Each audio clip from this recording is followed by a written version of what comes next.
Olá, meus amigos do NED, Núcleo de Estudos da Doutrina Espírita. Uma boa tarde para vocês. Estou aqui para passar um recadinho para vocês. Essa sexta-feira nós não teremos aí a presença do Newton, né? O Newton está com uma tarefa, infelizmente no mesmo horário da live, da nossa live. E por coincidência, a nossa querida amiga Alcina Medeiros também está com um compromisso. E acabamos ficando sem um professor, né, uma pessoa que pudesse nos dar orientação. Então, eu acabei escolhendo para que a gente estudasse hoje, a gente não ficasse sem o estudo, e eu aí convido vocês a assistir. Foi feito um estudo com vários oradores, né, do grupo do Centro de Estudos Espíritas Caminho da Luz, de Florianópolis. E eles exatamente estavam fazendo um apanhado do assunto que nós estamos estudando, né, sobre a pluralidade dos mundos, sobre esse capítulo 4, e a gente vai fazer, eu vou passar para vocês, né, para que você assista junto conosco, para que você aproveite, e eles têm algumas opiniões, eu andei assistindo, muito bom, tá? Uma visão um pouco diferente, às vezes, daquilo que a gente está acostumado, o assunto é o mesmo, então eu convido a vocês a assistirem aí, teremos aí uma programação de 1 hora, até às 3 horas da tarde, estaremos já encerrando o nosso estudo de hoje, tá bom? Sexta-feira que vem, voltamos ao normal. Convido então a todos a assistir, e depois estaremos aí, talvez na sexta que vem, já até debatendo sobre o assunto, e praticamente eles vão falar sobre muita coisa que nós já estudamos, mas tem coisas diferentes, eu gostei muito, achei muito rico, né, de informações, e nós precisamos disso, afinal de contas estamos no NED, estamos para estudar. E hoje nós vamos estudar através do Centro de Estudos Espíritas Caminho da Luz de Florianópolis, tá bom? Foi uma ideia que eu tive, achei interessante, porque assim a gente continua os nossos estudos, dando sequência, e que a gente não perca, né? Mais ou menos o pique, né? De estarmos juntos aí. Muita paz a todos, aproveitem aí então o estudo dos nossos irmãos, e sexta-feira que vem voltaremos ao normal. Um grande abraço a todos.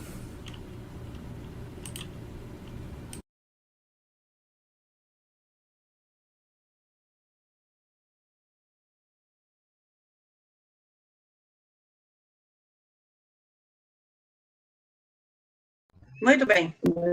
No Ideal de Espírita de André Luiz, tem o seguinte. Ele tem começo aqui, ou é isso que começa assim? É assim mesmo. Você pede melhoras de saúde, antes, porém, socorra o enfermo em condições mais graves.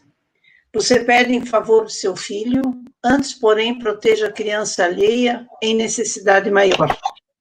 Você pede providência determinada, antes, porém, alivia a preocupação de outra pessoa em prova mais contundente que a sua.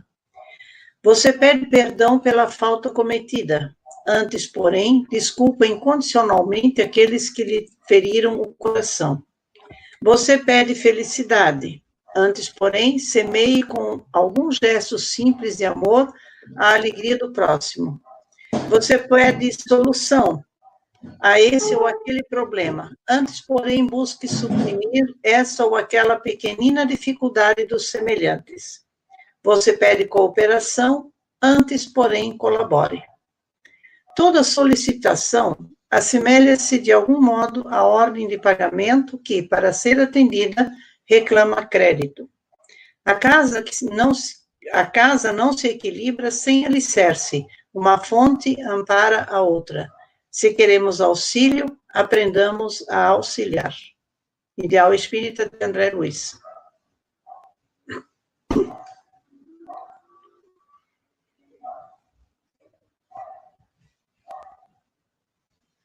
Então, Livro dos Espíritos, publicado em 18 de abril de 1857, o livro básico da filosofia espírita. O livro 2, capítulo 4, Mundo Espírita, da pluralidade das existências. Para vocês já ficarem bem preparados, são 81 slides. A gente vai ver tudo hoje até umas 10 da noite. Adiante.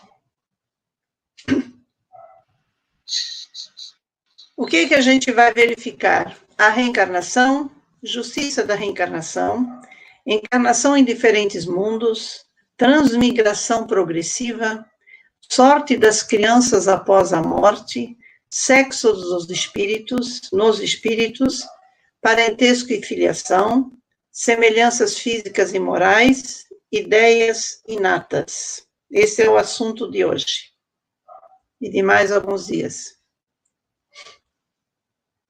O objetivo, então, apresentar através de estudos como ocorre o processo de evolução moral do espírito.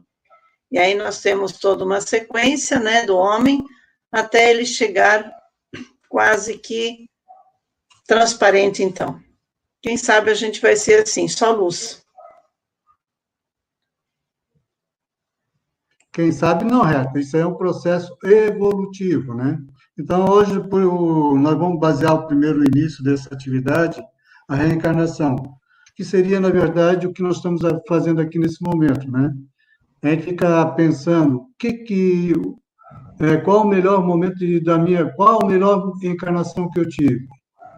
Com certeza, a melhor encarnação é esse momento agora, porque aqui a gente pode fazer a diferença. Aqui a gente pode mudar o processo. Então, no capítulo de hoje, nós vamos dar uma analisada. Hoje não, nesse capítulo nós vamos trabalhar um pouquinho essas idas e voltas e todos os percalços que a gente encontra aqui quando encarnado usando o corpo físico. Liga a tua câmera, Schmidt. Evidências históricas. As evidências históricas a favor da reencarnação nos colocam diante de uma realidade insofismável, quer dizer, sem dúvida, né? Não foi a doutrina espírita que criou a teoria da reencarnação. A ideia da reencarnação, com outras designações, palingenese, transmigração da alma, é muito remota. Vamos encontrá-la nas civilizações mais antigas do globo. Na Índia, no Egito, na Pérsia, os ideais reencarnacionistas têm prevalecido desde os primórdios da civilização. Então, não foi Kardec, na codificação, que criou ou que recebeu a informação da reencarnação. Ela já existe, se a gente vai ver logo mais, entre 3 a 4 mil anos antes de Cristo, já se falava no retorno do homem, do espírito, aliás, né? Então, nós podemos, só para ilustrar um pouquinho, os nossos índios brasileiros, eles também faziam uma cerimônia toda especial para os seus mortos, né? E eles tinham certeza de que o espírito desses mortos, dos seus pais, avós, enfim, eles estavam ainda presentes ali naquela tribo, né? Eles se referem em muitas, nas histórias dos índios, se referem muito ao espírito do avô, ao espírito do pai, né? E isso significa que eles têm uma ideia de um mundo espiritual, né? De uma vida além da parte material. E sobre essa comprovação da encarnação, hoje nós temos diversos filmes e temos muitos informativos. Até na TV Secosta nós temos umas 2 ou 3 palestras que falam sobre o tema, que é interessante a gente dar uma olhada, né? Porque hoje a ciência comprova já, através dos históricos da vivência, e até casos, né, que depois a gente vai dar uma olhada ali, de espíritos que tem um amigo por aí que está meio... Espíritos que vêm e relembram o processo encarnatório anterior, descrevendo o local, o fato, né? Comprovando realmente que eles terem encarnado com outro personagem, com outro nome. A reencarnação. Evidências históricas. O papiro de Ananá, ou sei lá, 1320 a.C., demonstra a ideia entre os egípcios. E o que eles dizem? Que o homem retorna à vida várias vezes mas não se recordam de suas prévias existências, né? Exceto algumas vezes em sonho. Quando mais evoluído, todas essas existências ser-lhe-ão reveladas. E há pouco tempo atrás, aí, talvez, não sei em que época que foi, mas 2, 3 meses atrás, um documentário que passou na televisão, se falava da descoberta de novas mensagens escritas nas grutas, nas catatumbas lá do Egito, que dava a ideia do mundo espiritual. Então, é muito mais antigo, né, do que a gente pode imaginar, essa ideia sobre o mundo espiritual e sobre o espírito, né, que vai reencarnar. Só que em alguns momentos eles dizem que é o homem que retorna, como aqui, né, para estar colocando essa frase, o homem retorna à vida várias vezes. Por isso que em algumas sepulturas, por exemplo, principalmente no Egito, na Pérsia também, se encontram comidas, né? Porque para que ele possa se alimentar quando ele retornar à vida, né? Então, são costumes. E Herculano Pires, ele também tem várias situações no livro Visão Espírita da Bíblia, onde ele faz, assim, comentários que tem muitos exemplos aleatórios, coisas, assim, que nós podemos até achar que seria uma imaginação, mas ele justifica essa linguagem, principalmente no Antigo Testamento, pela época em que foi escrito, né? Provavelmente nós, daqui a um tempo, também não vamos mais escrever da forma como a gente está escrevendo. Se a gente prestar atenção nos recados que a gente manda pelo celular, nós vamos ver a quantidade de... como é que eu vou dizer assim, a pessoa fica abreviando as palavras, não escreve mais ela inteira, né? E algumas parece que são tão pessoais que a gente não sabe nem o que ele quis dizer, né? Então, muito antiga esse papiro, né? É um livro onde se diz que o homem volta depois, né? E eles têm como o Deus maior, para eles não falam em Deus, mas eles homenageiam e têm uma honra para o Osíris, né? E que esse Osíris, ele também coloca essa mesma situação, que antes de nascer, a criança já viveu, e a morte não é o fim. E o Osíris faz renascer os mortos, que renovam sua juventude, né? Então, tem essa situação toda. E Buda, que também é de uma época um pouco mais perto de Jesus, né?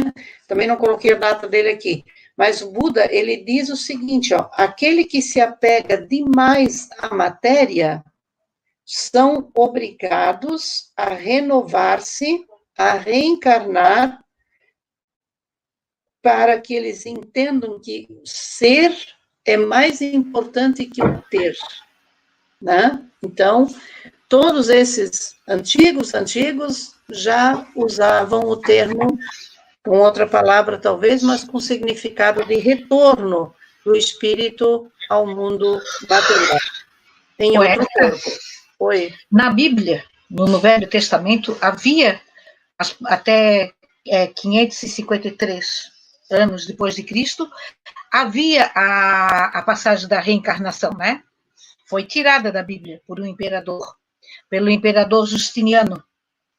Por causa da mulherzinha dele, né? Por causa da mulher da Teodora. Como a Teodora, ela era uma mulher, uns dizem que ela era prostituta, outros dizem que ela era uma escravocrata muito desumana, e ela, com a ideia da reencarnação, ela ficou com medo de que iria morrer, né, e iria desencarnar, e que teria que passar porque ela mandou matar, quando ela foi elevada a imperatriz, quando ela casou com Justiniano, ela mandou executar 500 mulheres, que eram as mulheres que sabiam do passado não tão bom dela, né? E ela mandou executar. Então, ela temia que, como o livro sagrado tinha reencarnação, que ela viria e teria que pagar por isso. Então, Justiniano, ele tirou, porque quem mandava realmente era o imperador, não era o Papa, né? Ele falou com o Papa, né? Primeiro com o bispo Eutiquiano, e tiraram a reencarnação a partir dessa data do Velho Testamento. É. Mas Jesus, quando veio, ele reforçou novamente essa pré-existência, né? Essas existências anteriores. A gente vai ver ao longo desse capítulo essa parte. Isso aconteceu depois da vinda de Cristo, mas se quem estuda principalmente o Novo Testamento, vê que nas entrelinhas perfeitamente, como Herculano Pires diz, que tem a reencarnação. Está nas entrelinhas, né? Tá, então, continuando ainda evidências históricas, um pouco mais próximas de nós, há 500, 400, 600 anos antes, né, de Cristo ainda, né? Pitágoras, Sócrates, Buda, Apolônio de Tiana, Heródoto, Plotino, Porfírio, todos defendiam este princípio da volta do espírito, eu não falava a expressão espírita, mas a volta do corpo em novas existências, né? Muitas religiões basearam-se na crença das vidas sucessivas. Aí nós temos os brahmanes, né? O brahmanismo, o budismo e o druidismo, que é de onde veio as existências anteriores de Allan Kardec, né? O cristianismo primitivo não fugiu à regra. Traços marcantes dessa doutrina se deparam nos evangelhos. Aqui já está. Ele não coloca na Bíblia, tá? Exatamente porque, como a Thaís colocou, essa situação foi tirada, né? Então, traços marcantes se deparam nos evangelhos. Então, o Novo Testamento traz em determinados momentos, a gente vai ver 3 depois, a pré-existência da alma, né?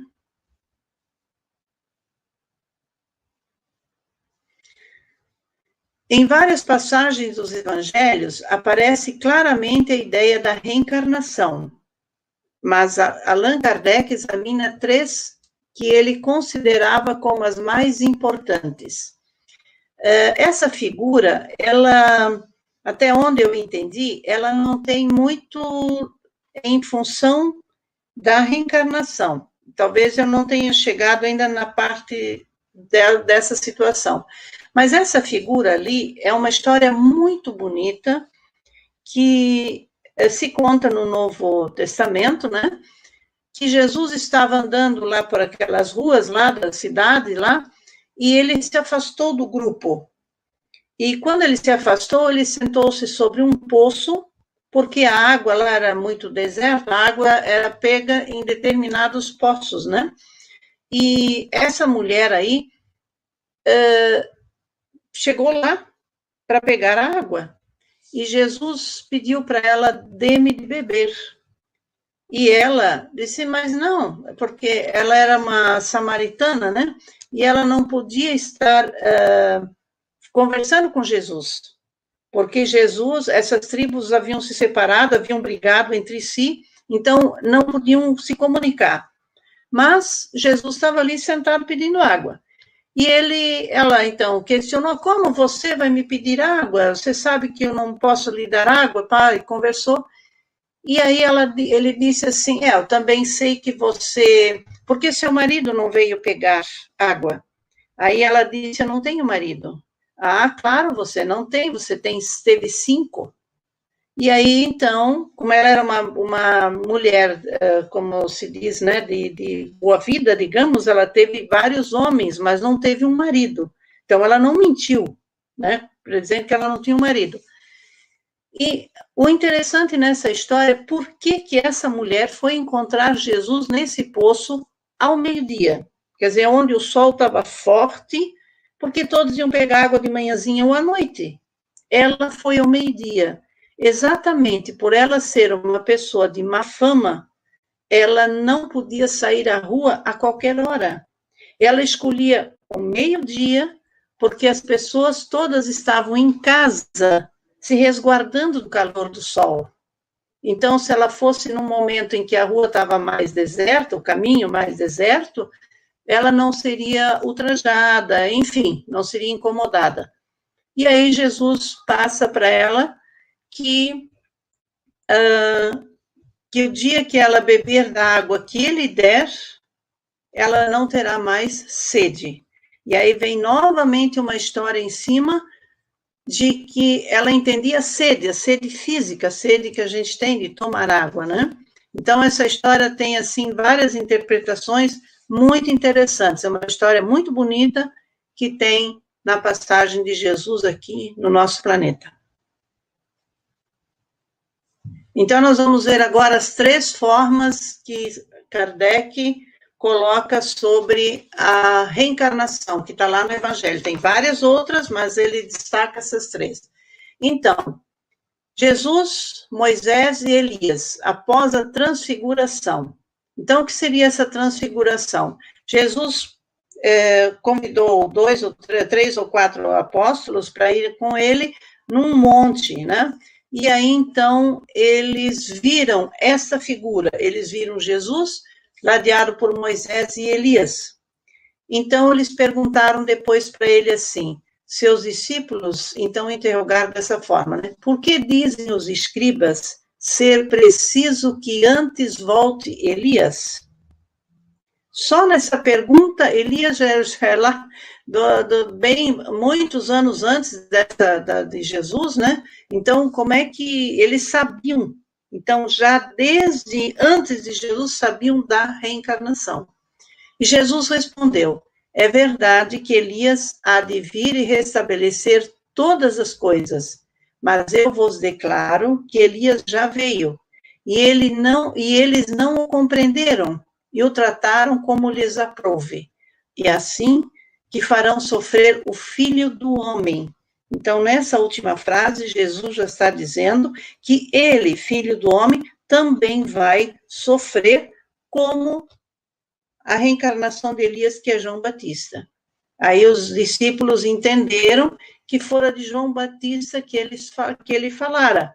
Quer dizer, eles não entenderam o restante da frase, né? Não estavam nem pensando que Jesus iria sofrer assim como João Batista e outros antes deles, né? Então, essa seria uma das passagens da reencarnação, que está bem explicada dentro dos evangelhos de São Mateus, Marcos, né? E a codificação também traz essa situação. A segunda prova da reencarnação nessa codificação de Kardec. Então, diz o seguinte, ao passar, viu Jesus um homem que era cego desde que nascera. E seus discípulos lhe fizeram essa pergunta, mestre, foi pecado deste homem ou dos que o puseram no mundo que deu causa a que ele nascesse cego? Jesus lhes respondeu, não é por pecado dele, nem dos que o puseram no mundo, mas para que nele se patenteiam as obras do poder de Deus. A pergunta dos discípulos, foi algum pecado desse homem que deu causa a que ele nascesse, cego, que ele nascesse, faltou, né? Revela que eles tinham a intuição de uma existência anterior, pois, do contrário, ela careceria de sentido, visto que um pecado somente pode ser causa de uma enfermidade de nascença, se cometido antes do nascimento, portanto, numa existência anterior. Então, este cego, né, quando Jesus coloca ali, que ele não é pecado dele nem dos pais, mas que nele estão gravadas as obras do poder de Deus. A gente logo vai ver em seguida, em outro slide, essa situação aí também. Pessoal, vocês podem perguntar, o Carlos está aí para responder tudo. A terceira... Eu estou aqui quietinho e aguardando, mas até agora parece que está tudo tranquilo. Deve estar, né? Bom, então, a terceira prova da existência, da reencarnação que trouxeram na codificação. Ora, entre os fariseus havia um homem chamado Nicodemos. Primeiro eu quero falar um pouquinho desse Nicodemos aí, nome bonitinho, né? O Nicodemos, ele era senador dos judeus, está lá. Mas ele era um homem estudioso, ele era um homem de lei. Tanto que não está aqui nessa situação, mas Jesus, quando ele perguntou, que a gente vai ver logo, Jesus disse para ele assim, mas você, um homem da lei, não sabe que existe a reencarnação? Então, vamos lá. Senador dos judeus, que veio à noite, por que ele veio à noite? Porque ele era, tá? Havia uma separação aí. Então, ele veio de noite, para ninguém ver, né? Certo? Ainda com capuz na cabeça e tudo. Que veio à noite ter com Jesus e lhe disse, mestre, sabemos que viestes da parte de Deus para nos instruir como um doutor, porquanto ninguém poderia fazer os milagres que fazes, se Deus não estivesse com ele.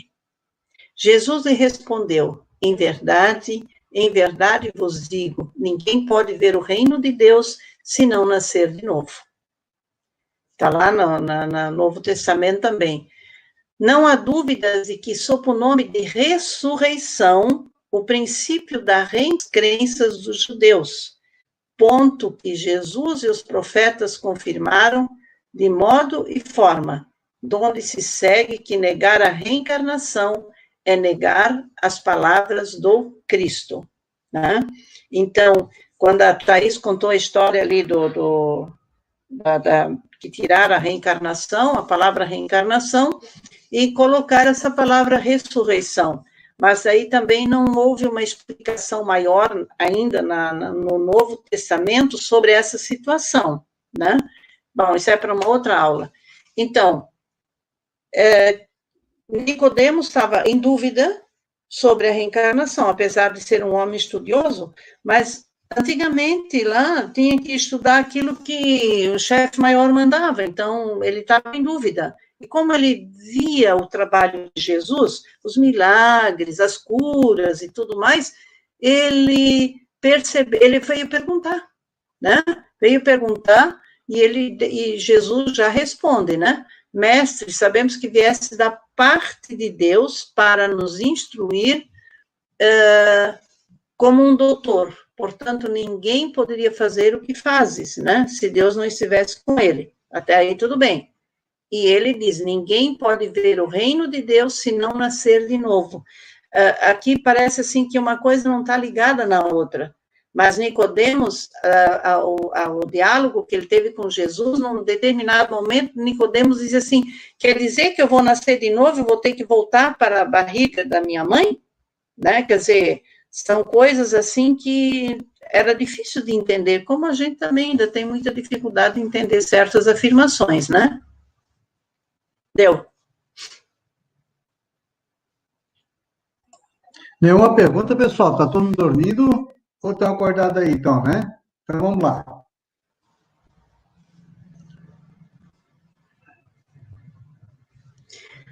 Continuando, então. Essas três são as três provas de Jesus, né? E vamos lá verificar o que esse garoto está fazendo. Gênios precoces. Olha só. São crianças prodígios que, desde a mais tenra idade, mostram possuir conhecimentos de tal ordem a respeito de temas os mais diversos que seria impossível explicá-los sem a certeza de que viveram antes. Kardec, examinando a questão, e pergunta aos benfeitores como entender este fenômeno. Então, eu separei aqui, ó, para a gente dar uma lidinha rapidinho, porque eu sei que a maioria não está com o livrinho na mão, né? Mas, então, na questão 219, 218, 219, do Livro dos Espíritos, né, diz o seguinte, ó, mais ou menos o que está ali, ó. Mas, não, qual a origem das extraordinárias dos indivíduos que, sem estudo prévio, parecem ter a intuição de certos conhecimentos, o das línguas, do cálculo, etc. E a resposta dos espíritos veio a seguinte, lembrança do passado, progresso anterior da alma, mas de que ela não tem consciência. De onde queres que venham tais conhecimentos? O corpo muda, o espírito, porém, não muda, embora troque de roupagem, né? Então, ali está colocando apenas que é lembrança do passado, recordação anterior da alma. Essa primeira parte aí com essa figura desse garoto aí, nós temos, então, até a televisão explorou um tempo atrás aí, sobre as crianças que fazem cálculo muito rápido, crianças que escrevem palavras enormes e cheias de nhé, né, de trás para frente, de cima para baixo, enfim. Então, alguma coisa elas têm de outras existências, e isso se manifesta em idades bem cedinho, né, da criança já ter, assim, se é permitido que a criança permanecer com essas atividades, né. Agora, se a criança mais precoce, os gênios, né, como é colocado ali, tem uma linguagem diferente, enfim, o que vai acontecer? Deixa isso para lá, guri, tá sonhando, tal, então, os pais mesmo, ou até professores, ficam inibindo essa situação, né, quando poderia, na realidade, explorar, porque a criança traz essas lembranças de existências anteriores, que estão até fora do entendimento delas e dos pais, enfim, da família, né? Essa semana eu vi no Gugu, eu estava passando pela televisão, de repente, no sábado, eu dei uma olhadinha de um garotinho que é um gênio em matemática. Ele consegue resolver mais de 20 números sequenciais, e não são pequenos, matemática pura, e dá o resultado em frações de segundo.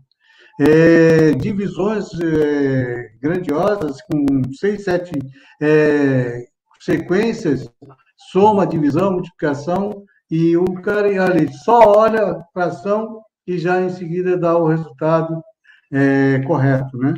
E tem um show de artistas nos Estados Unidos que parece vários e vários, pianistas, matemáticos, ciência, toda essa estrutura de garotos de 3, 4, 5 até 7 anos, com um poder de atuação, né, em determinadas áreas, como se fosse um próprio Beethoven da vida, desenhando, teclando esse movimento numa maior maestria, maior perfeição.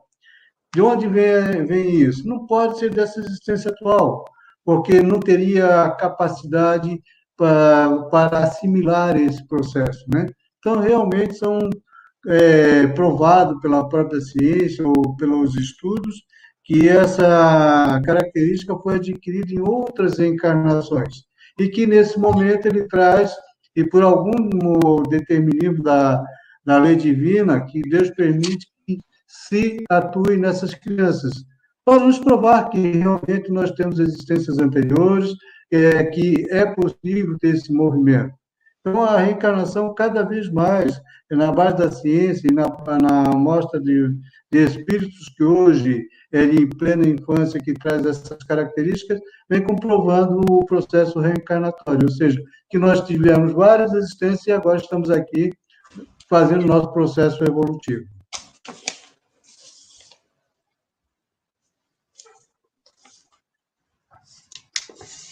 Recordação espontânea de vidas passadas.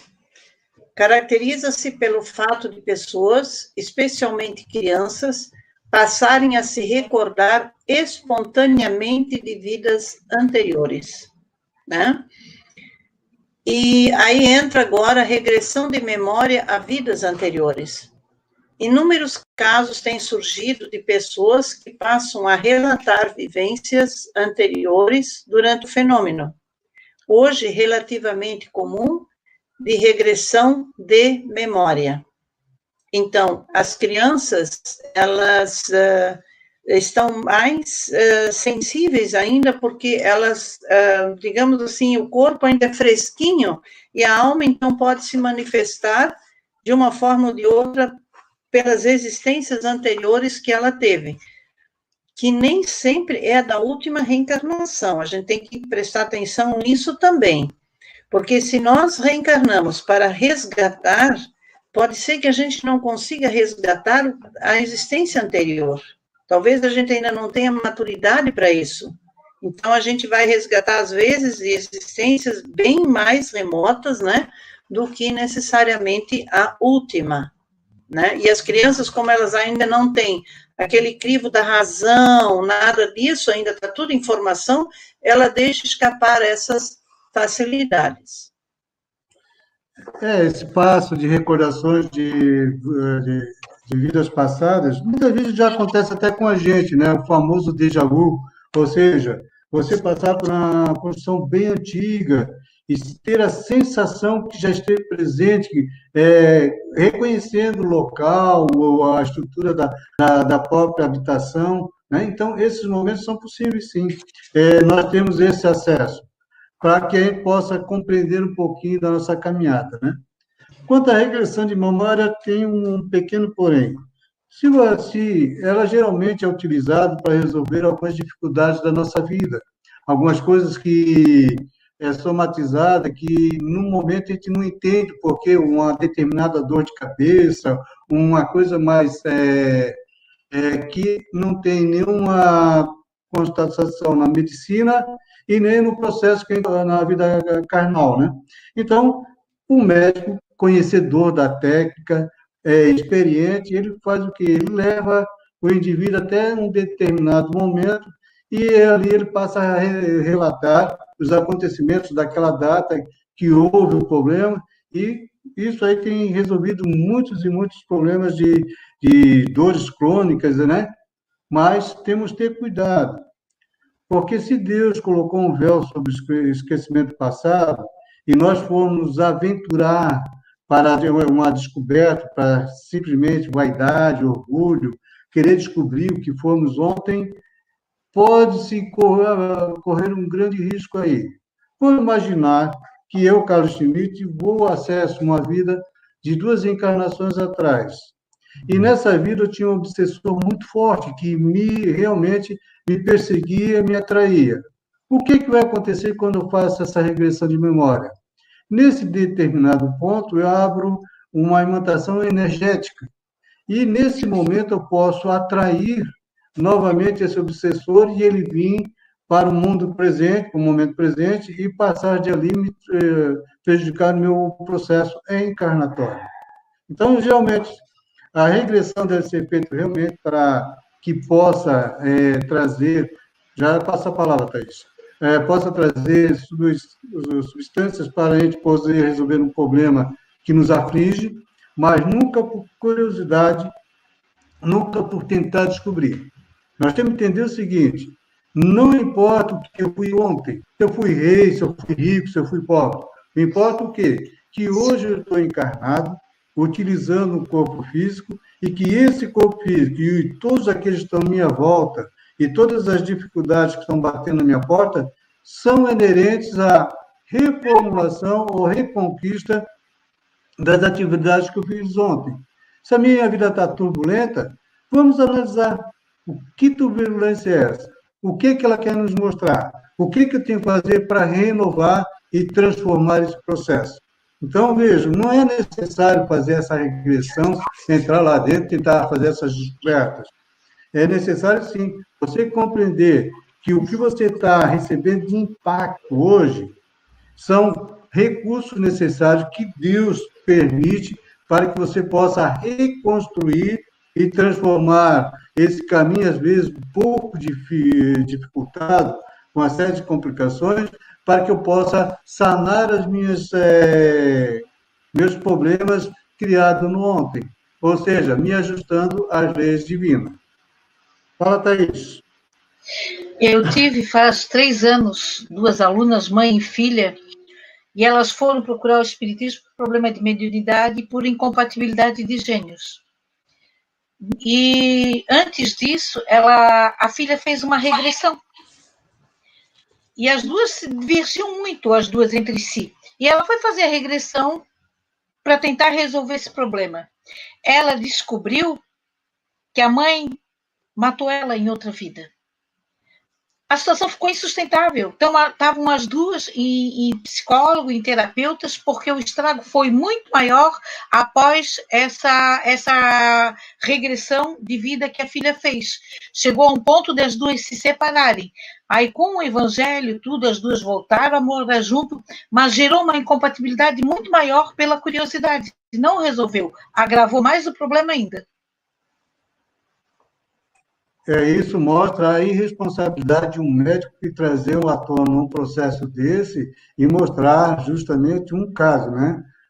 Se ele é um bom profissional e se ele tem o conhecimento dessa nossa doutrina amorosa, ele iria fazer um rodeio, poderia até dizer na situação, mas nunca levar a esse atrito ou falar, por exemplo, dois espíritos encarnados no mesmo momento.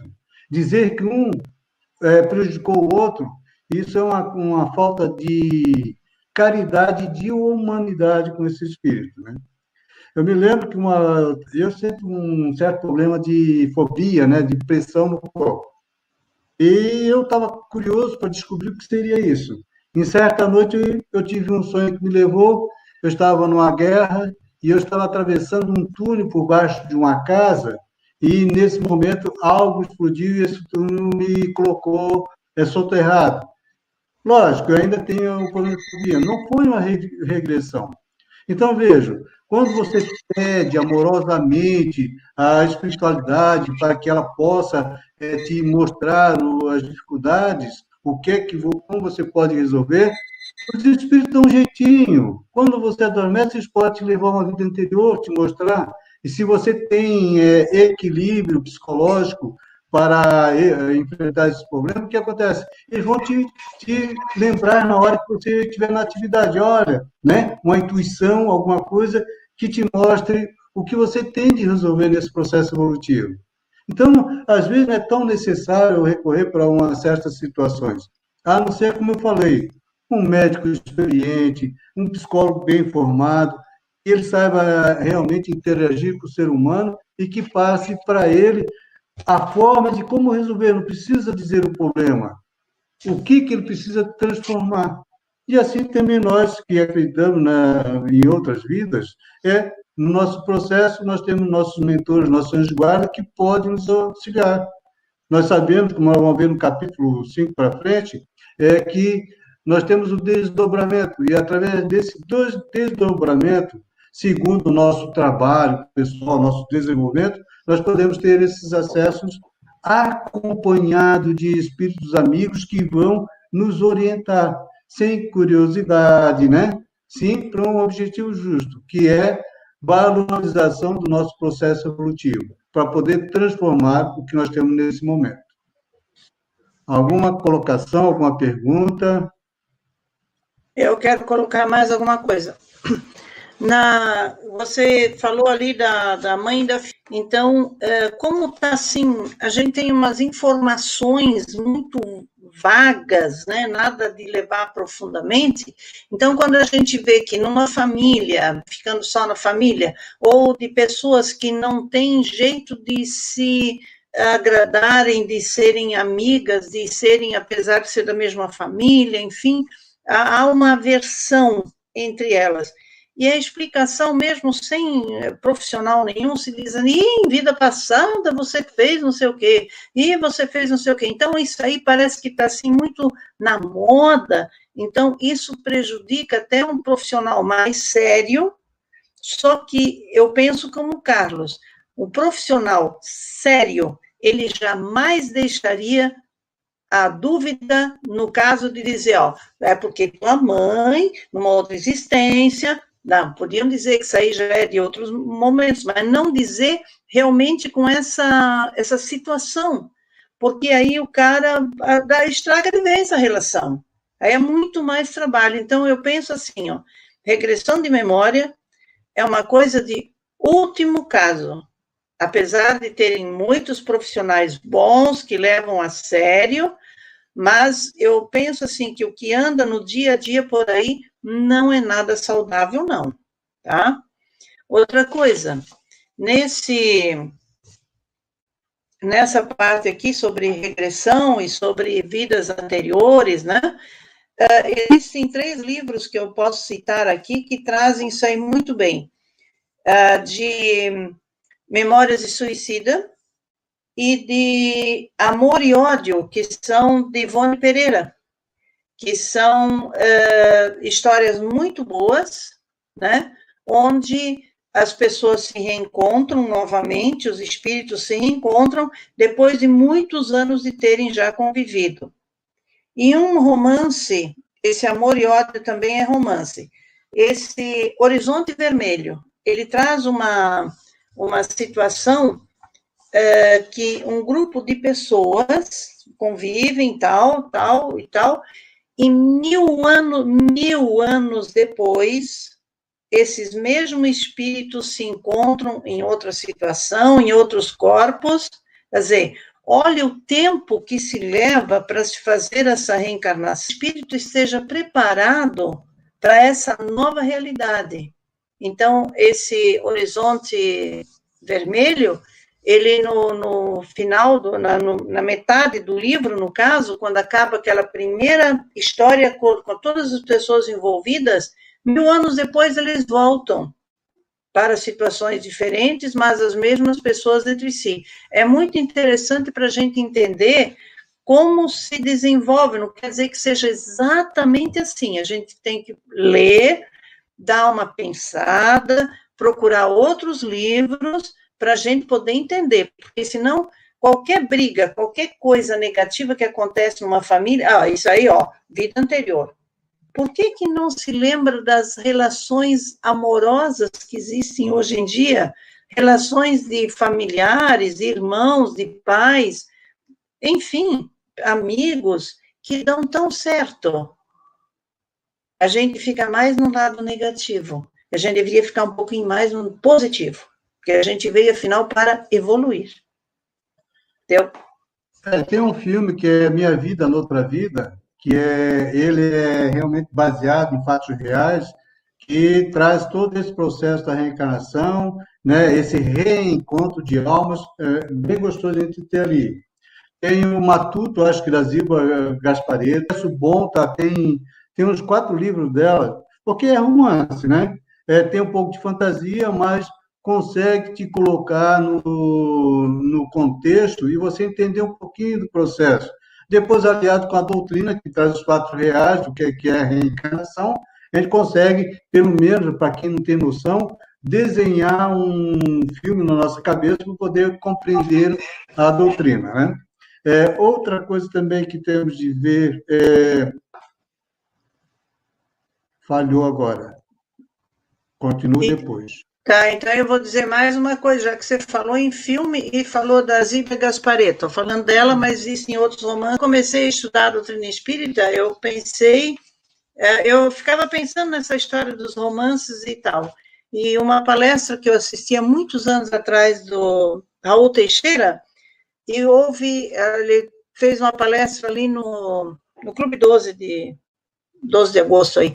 Ele foi perguntado para ele sobre os romances espíritas, e ele disse que muitas pessoas voltam ou vêm para a doutrina espírita através dos romances. E aí, quando a gente às vezes conversa sobre isso, ou em outros momentos, sobre esses romances, né? Então, o que a gente pode concluir, o entendimento, digamos, o conceito de reencarnação, eles trazem numa boa. Claro que eles enfeitam e a cura é muito rápida, né? Basta um encontro do passado, não sei o quê, e tudo dá certo. Então, nesse momento, nós temos que entender que é romance. Sim. Mas que existe essa ligação. Então, depois que o Raul Teixeira fez esse comentário, eu vejo, assim, muitos romances desses que eu já tinha lido em outras ocasiões, e também não estou dizendo que eu não estou lendo agora também, mas eles são rapidinhos, é como diz uma colega numa ocasião, Faz a regressão, chama as pessoas que estão com o problema, faz a regressão, e daí eles tomam um chá, então é tudo muito rápido. Mas se tu vê Horizonte Vermelho, tu vai ver que levou 1000 anos para aqueles espíritos se reencontrarem novamente, né? E André Luiz, toda a série dele, né? Toda a série André Luiz, você trabalha reencarnando para resolver os problemas, né? Então, todos eles assim são fantásticos, você tem um manancial de informações. E para o retorno mesmo, hoje eu estou com um apagão.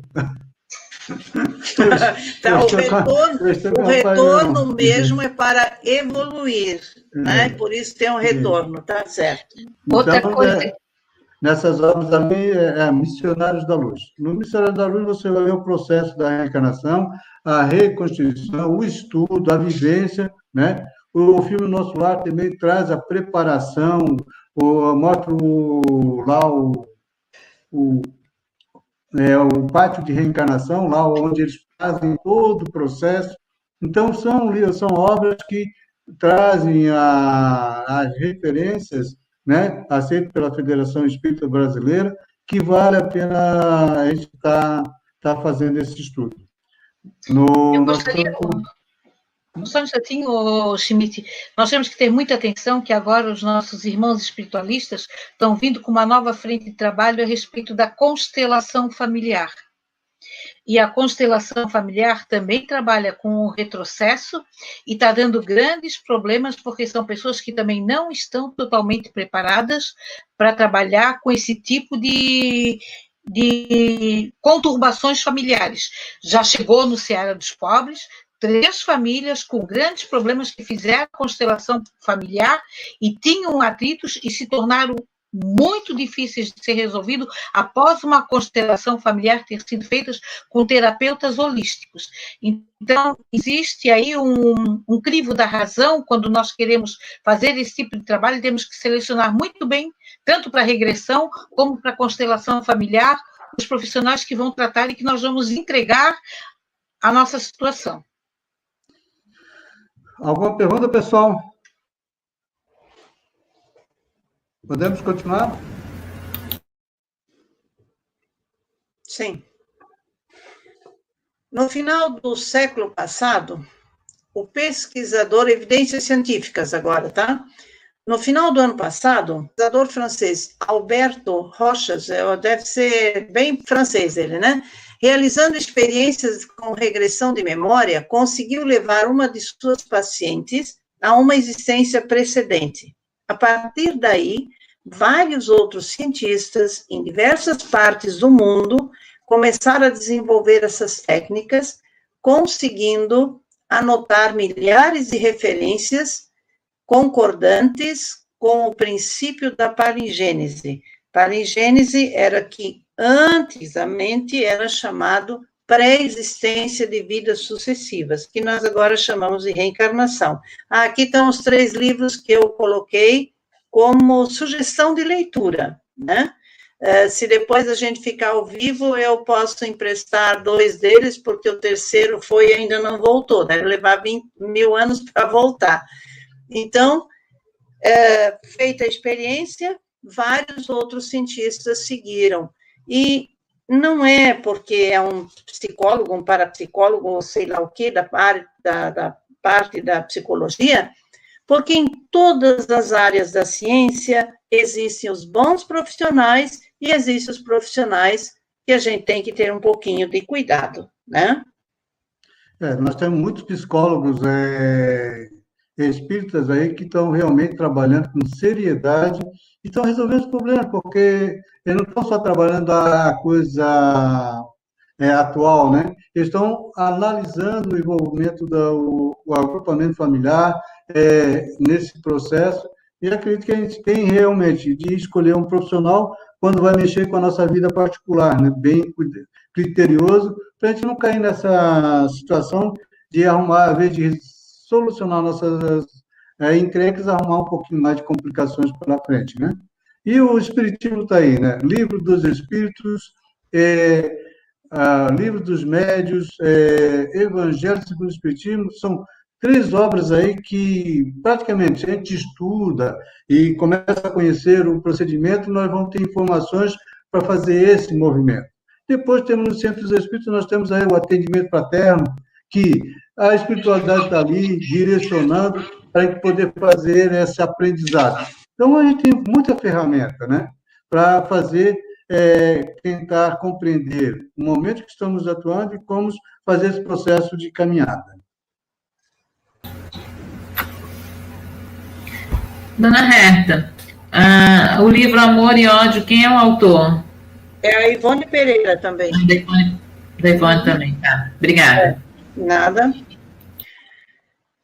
Recentemente, esse processo foi desenvolvido, da vida anterior, né? Foi desenvolvido com fins terapêuticos, onde psiquiatras e espiritualistas se utilizam de técnicas apropriadas para, através da regressão de memória, dissolverem condições neuróticas de pacientes psiquiátricos. Esse processo, ainda no campo experimental, portanto, não aceito pela ciência oficial, recebeu o nome de TVP, Terapia de Vidas Passadas, né? Então, o Carlos deu o exemplo dele, li alguns slides atrás, mas, por exemplo, assim, ó, eu acho válido para certas situações da pessoa, né? Dissolvem condições neuróticas de doentes psiquiátricos, tal, mas também não precisa ser paciente psiquiátrico, uma pessoa considerada normal também pode ter. Por exemplo, sem nenhuma justificativa dessa existência, por que algumas pessoas têm medo de água? Água, não água de tomar, mas água em grande quantidade. Quando chove muito forte, quando dá inundação, quando vê o mar, não chega nem perto. Então, essas situações podem ser resolvidas, sim, né, por uma razão qualquer. Agora, quando envolve pessoas, uma pessoa com outra que não tem jeito, aí tem que cuidar muito bem do profissional que vai atuar.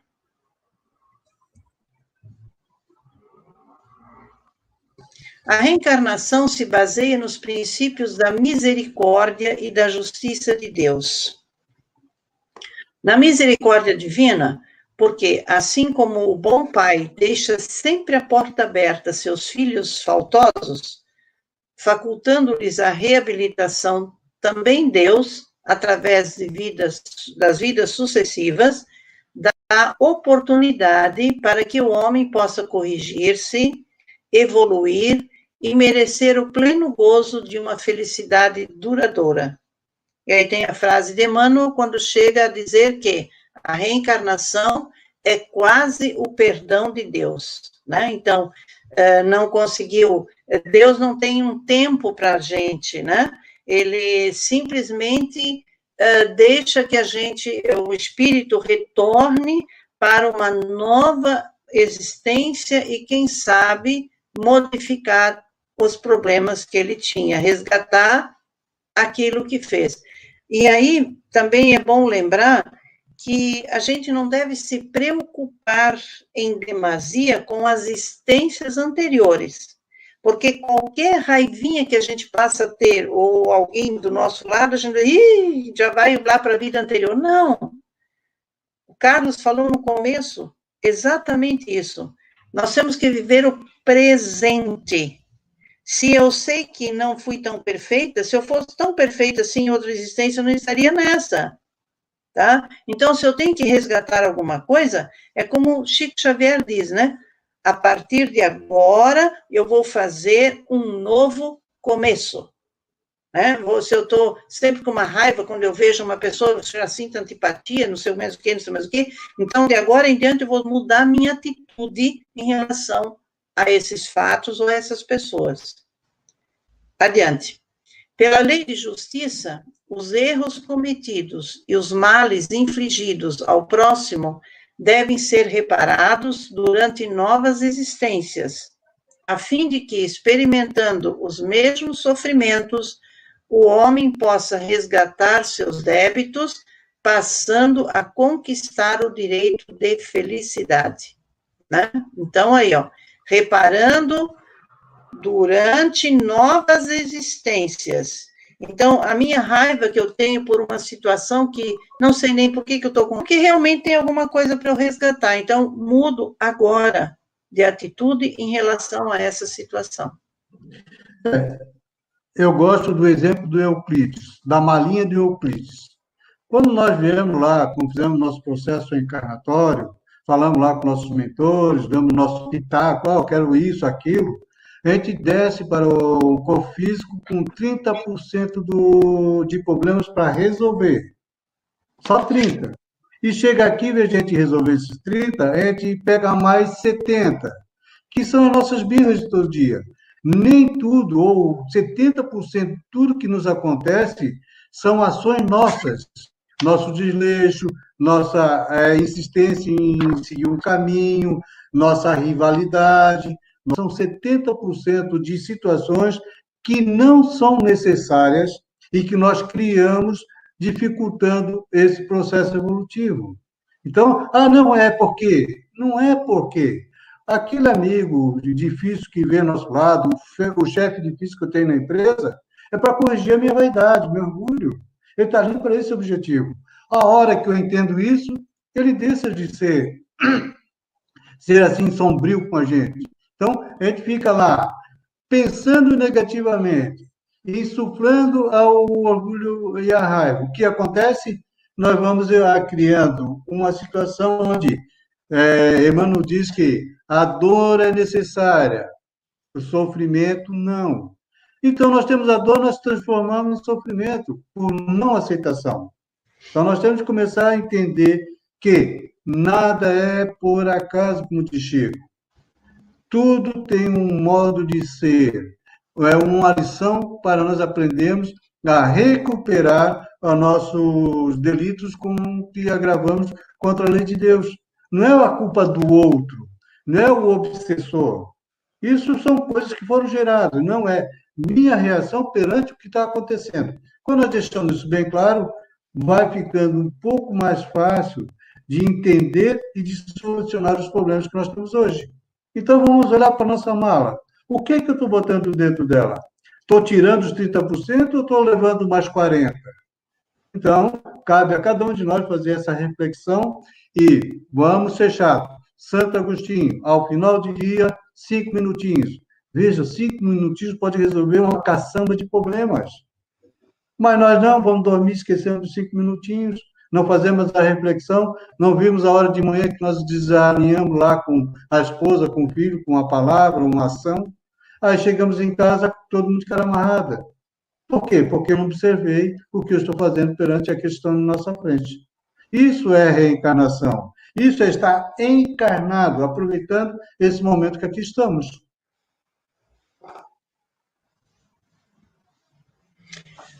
Pluralidade versus unicidade das encarnações. Então, aceitamos aqui a pluralidade de existências e vamos fazer um paralelo com quem não aceita essa reencarnação, a unicidade, quer dizer, uma única encarnação que a gente tem, né?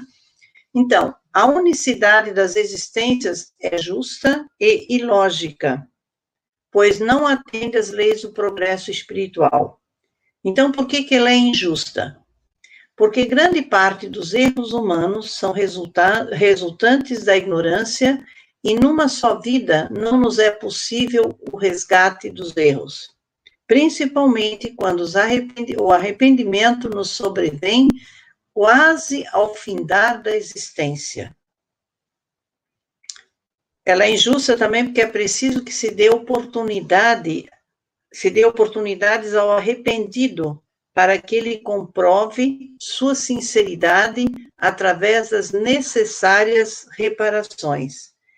Essa frase aqui, que é preciso que se dê oportunidade ao arrependido, é o que Chico Xavier coloca naquela frase que a gente disse há pouco, tá? Mude agora, daqui para frente, porque não dá para voltar atrás. E essa frase também aqui, que temos isso no nosso dia a dia. Alguém pede desculpas porque pisou no nosso calo, então a gente fica, né, tal, e a pessoa, tu me desculpa, tu não faz isso de novo, hein, porque senão tu vai ver o que é bom. É assim que a gente está se comportando em muitas ocasiões. Então, vamos dar oportunidade ao arrependido. Vamos dizer para ele que ele não repita o erro que ele fez. Ou talvez não precisamos nem dizer, desculpa, vai embora e pronto, né? Mas, às vezes, nós temos que chamar atenção para isso também, principalmente se estamos com os filhos, com as crianças, com os jovens. Eles precisam ver que, quando fazem o mal e pedem perdão, desculpa, não vou fazer de novo, 5 minutos depois fazendo a mesma coisa. Então, é preciso realinhar essa situação, independente de reencarnação ou não.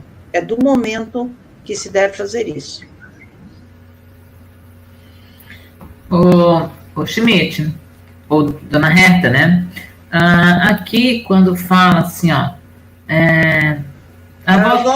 Volta aí, Carlos. Porque grande parte dos erros humanos são resultantes da ignorância, e numa só vida não nos é possível resgatar os erros. Mas aí, quando a gente vem para cá, a gente faz toda a programação, né? De passar por tudo isso.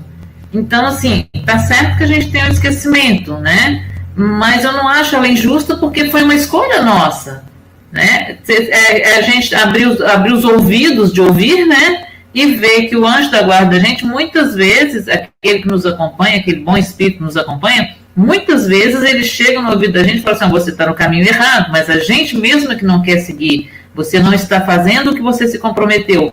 Então, quando fala ali que numa só vida não é possível resgatar os erros, principalmente quando os arrependimentos, mas isso estava programado, isso estava já, tinha sido aceito, eu escolhi isso aí. Então, me fica assim, um pouco complexo essa colocação. Eu vou também. Então, assim, quando você faz a sua programação, quer dizer, o espírito faz a reprogramação lá no mundo espiritual, em algumas literaturas tem o nome de corrigenda.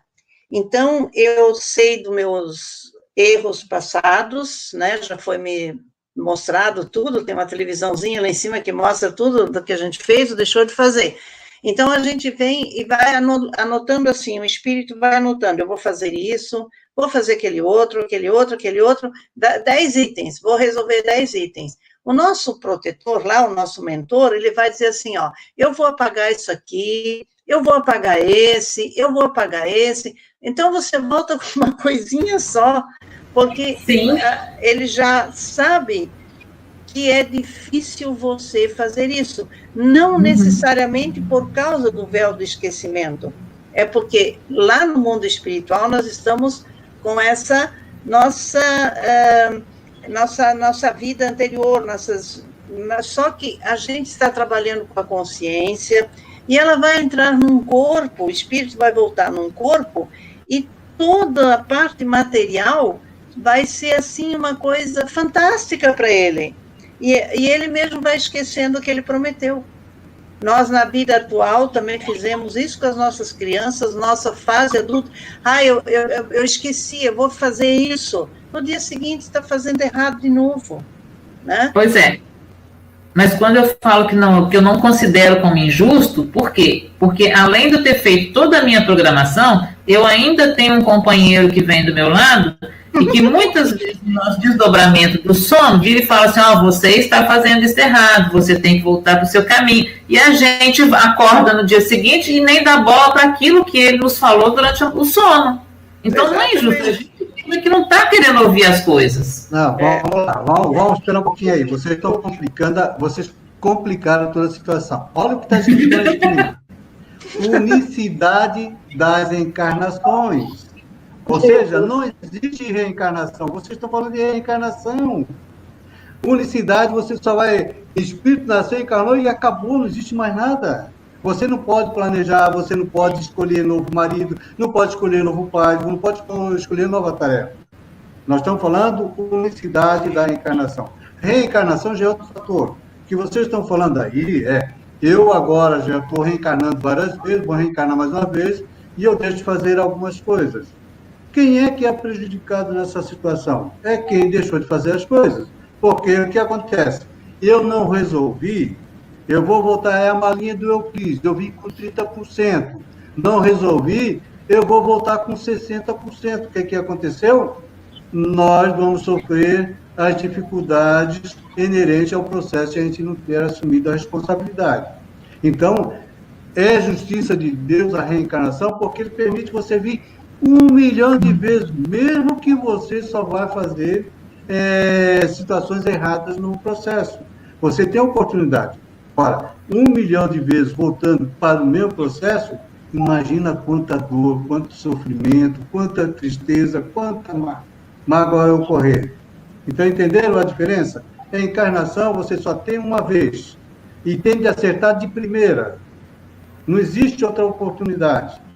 Vamos imaginar o homem da caverna fazendo fogo. Não aprendeu a fazer fogo, ele vai vir, o outro que vir vai tentar, o outro que vir vai tentar. Ninguém nunca vai fazer fogo, porque só teve uma oportunidade.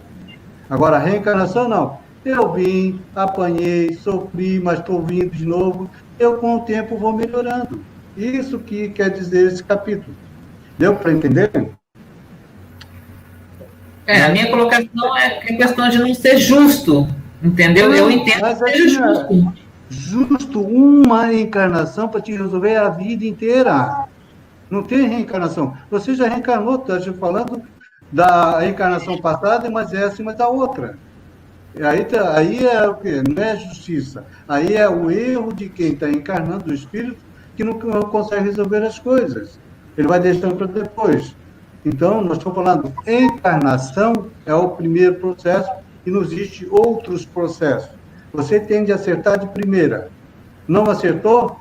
Ela é igual a algumas religiões, algumas seitas religiosas dizem. Inferno, você não aceitou, você vai para o inferno, vai ficar lá sofrendo o resto da vida. Não tem oportunidade de acertar novamente. Entendeu? Aqui talvez, Carlos, Oi. Aqui está falando assim, ó, pluralidade e unicidade das encarnações. Então, se tiver uma encarnação só, é que ela está injusta. Isso. Porque a gente não resolve numa só. Não, com certeza. É isso aí. Bom. Não, calma, Beth. Oi. Deu para entender? Voltei lá na transparência, por isso. Eu voltei para ler a transparência, por isso. Ah, tá. Então, veja, a unicidade, nós só temos uma vez para vida. Tudo, né? Tá. Reencarnação, eu venho, várias. Volto, recorrijo, reprogramo, volto. Se eu errar de novo, vou voltar novamente. Só que cada vez que eu voltar numa encarnação para a mesma dificuldade, essas dificuldades vão aumentando o grau dela. Então, quer dizer, eu podia ter resolvido na primeira, vou vir com uma situação mais adversa para ir resolvendo. Então, o correto. Hoje estou encarnado. Eu tenho a consciência que estou agindo errado. Eu tenho que transformar esse agir, porque se eu não corrigir, esse errado vai me trazer situações mais complicadas em uma próxima etapa, porque eu não consegui esperar aquilo que eu deveria estar esperando. NED, Núcleo de Estudos da Doutrina Espírita. Apoio Panificadora Pinheiro Machado. Farmácia Ativa, Tâmega, Turismo e Seguros, Securserve, Corretora de Seguros, Íntegra Empreendimentos Imobiliários. Gostou do nosso conteúdo? Acessem nossas redes sociais.